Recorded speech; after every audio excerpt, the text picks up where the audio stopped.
Fairs. Fairs. So we have had the opportunity to perform at many fairs. And I remember being with Tom Shalhoub and driving up to the Allentown Fair and, making an initial observation about how people will go on these unsafe rides after they've eaten the most unhealthy food in the world. It's like, what would make me sick is if I had like a deep fried Oreo before I went on this roller coaster that I'm sure is missing a couple parts. And so... But when you're a kid, you don't think about that at all. You don't think at all. Because, all those thrill-seeking places, like now, like we'll go to like a nicer amusement park, but you're still seeking the same thrill, like that feeling of like almost dying. Yeah. Like we're all seeking that same thrill. As a kid, you don't realize that at the fairs you are almost dying.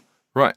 And that was one of the topics that I really couldn't figure out was this notion that no one wants to die, but we love the feeling of almost dying. Right. Which is what we get at amusement parks and fairs. And we should point out, like, the stick of butter joke I think that was like a last minute change. Yeah, because the stick of butter was part of the setup.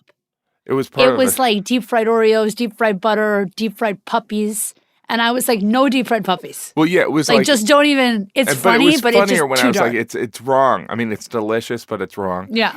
But it wasn't. It was a groaner. It wasn't worth the consequences. Right. That's some of it is like sometimes you can be so shocking, but if someone, if you lose them, you lose them for a It wasn't like people were with it, but they were just going, oh, you know what I mean? Yeah. And like, how many reactions do you want? You know what I mean? It's not really your thing. That's right. That's not what Jesus would want.